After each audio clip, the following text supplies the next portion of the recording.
Tama ho yung interpretasyon ng abogado ni Manscarpio na ito ay fake news.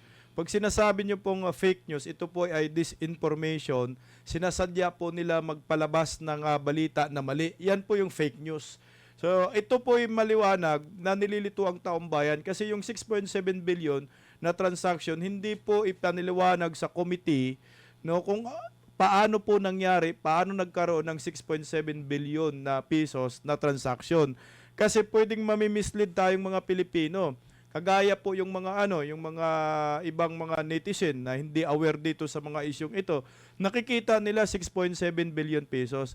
Ang pag-aakala nila ito na po yung laman ng bank accounts ni Manscarpio at ni Vice President Inday Sara Duterte. So ito ay disinformation. Dapat pinaliwanag po nila ng maayos dyan sa Committee on Justice at pinaliwanag ng AMLAC na mayroong 6.7 billion pesos na transaction pero dapat meron silang pero hindi po ito ibig sabihin ito ang pera na nilalaman ng kanilang mga bank accounts. Kasi po possibly po 6.7 billion ang transactions pero yung balance mo pala ay zero. So hindi mo maituturing bilyonaryo yung tao kung yung remaining balance ng bank accounts ay zero. Dapat ito na ipaliwanag sa taong bayan, partner. Tama po, fake news po talaga yung 6.7 billion pesos. Iyon, grabe, no? Para kasing doon mga partner, ang nangyari, nag times 2 yung income Correct. ay yung outcome at saka income both kinuwenta nila ay Correct. nagdoble nga. So fake news nga yung inilabas na tapos pinaltaw nila na atang to ill-gotten wealth na. Ill-gotten wealth. Partner Yun yung BMR tuloy mo. nilalabas nila. Itong ginagawa ng Kongreso, maliwanag na panggigipit at para pasamain lang ang imahe ng VP Sara Duterte. Dahil maliwanag naman ito na isang kasinungalingan at isang paninira lang po talaga itong ginawa nila. Dahil hindi naman po ito yung balance na pera. Ito'y transaksyon. Yung labas-pasok lang. Nag-deposit, nag-withdraw, nag-deposit, nag-withdraw. Ganun lang po yun. Ang problema, kasi nga gamit yung ibang mga media na hindi natin malaman kung bakit hindi rin nila ipinapaliwanag sa taong bayan, anong dahilan kung bakit hindi sila nagpapaliwanag sa taong bayan. Yun yung problema dito sa Congress. Pagka sinagot sila ni BP Inday, sasabihin nila, wag diyan sa press con, wag diyan sa social media. Dito ka dapat magpaliwanag, ba't hindi ka dito magpaliwanag? Paano nga pupunta diyan? Kasi nga mayroon ngang hinain si BP Inday na ad cautilam. Kasi nga pag pumunta diyan, ang mangyayari, parang tinanggap na rin ni BP Inday, parang siya na rin mismo ang sumira doon sa kanyang inihain sa inyo. Ganun po yun eh. Kaya nga po siya nagpasa ng ganun, sinasabi niya doon na nirerespeto niya ang ginagawa ninyong proceedings dyan, pero may question ako at hindi ko pa yan binibitawan. No? Kaya, katulad nito ngayon, na mayroon kayong ginagawa nito ngayon na mga paglabag. Paglabag po ito sa batas, partner eh. Una, hindi naman impeachable officer si Attorney Manscarpio. Bakit ninyo ilinabas ang record?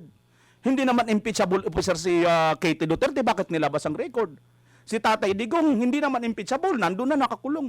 Lahat ng mga ito, hindi impeachable. At saka si BP Inday, yung panahon niya na vice mayor pa siya, hindi siya impeachable officer. Lahat ng itong mga record na ito, ay hindi ito karapat-dapat. Ito yung sinasabi ni Vice President na sagot niya na ad cautilam. Ibig sabihin, nag-iingat siya na pumunta dyan sa inyo kasi nga alam niya na hindi kayo maingat.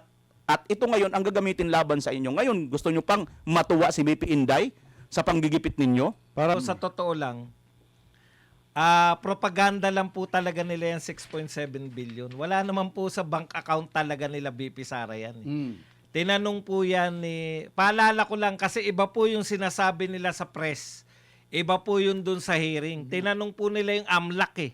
Si Bobby Benaventura. Tinanong ni Tenyo, sabi ni Tenyo, meron pong pumasok na ganitong pera. Lumabas po ganun. So possible po ba na merong pera ang mga Duterte na 2 something billion? Yun yung tanong kasi sinabi niya may pumasok na ganito, may lumabas. Ang sagot po ng AMLAC, kinukote nila yung AMLAC na mali eh. Yan yung problema, kaya tama po yung sinasabi nito na fake news yan. Kasi hindi nyo naman kinukut yung AMLAC. Kinuha ninyo bilang testigo, pansinin ninyo partner, wala sa sinasabi nila walang sinabi AMLAC na merong pera yung mga Duterte na bilyon na natira. Alam nyo kung bakit? Minimislead nila, partner. Yun na nga, minimislead nyo kasi mismo tinanong ni Tinyo. Sabi ng AMLAC, eto sinabi niya, posible pong oo, posible ring hindi. Kasi, posibleng oo dahil si AMLAC, ang nare-report lang sa kanya, 500,000 pataas na mga transaksyon. Tapos, kung under po yan kung under ng 500,000 yan, hindi po yan nare-report sa AMLAC. Partner, kaya ang sinasabi ron ng AMLAC director, hindi sila sigurado.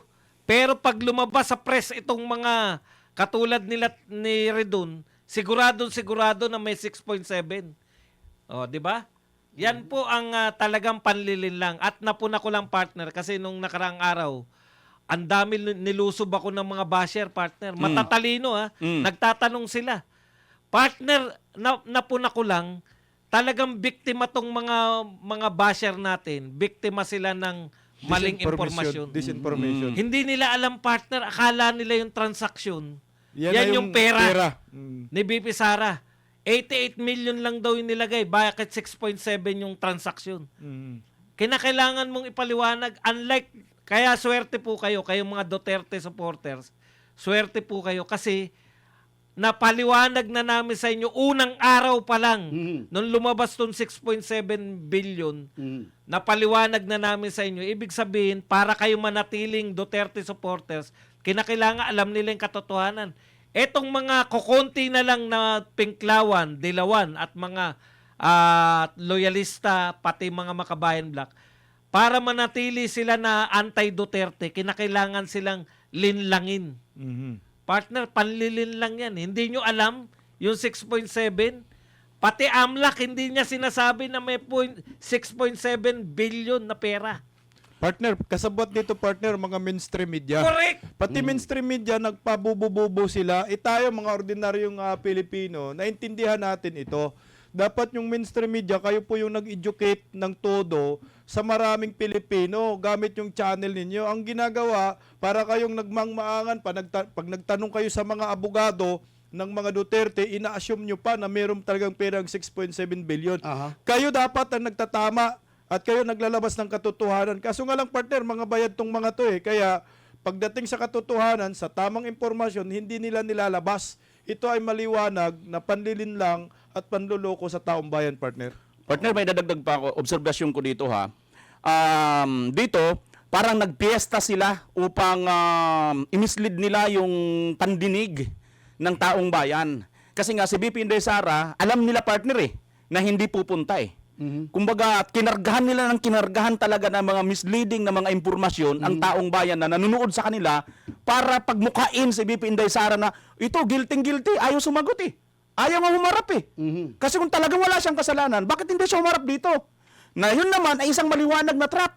Dahil pabor sa kanila yun Pag humarap si BP Inday Sara, mawawala na ang ano ni BP Inday Sara, ang question ni BP Inday Sara sa kanila na adgaw tilam nga, na kini-question pa nga nila ito. Plus, ito, partner, ang isa sa matinding sikreto dito. Alam niyo kung bakit? Ang ibig lang sabihin kasi nito, kahit gaano pa man ninyong tambakan ng mga misleading, magmukha pa mang napakasama na, mukha pa mang pinatay na ni BP Inday Sara ang usang katauhan, pero magkakaroon pa rin ng hustisya dito. Alam niyo kung bakit? Kahit saang dalhin, illegal itong lahat. Umpisa pa lang ng proceedings na ginagawa ninyo. Wala po sa batas ang pupwedeng maglabas ng ganyang mga record.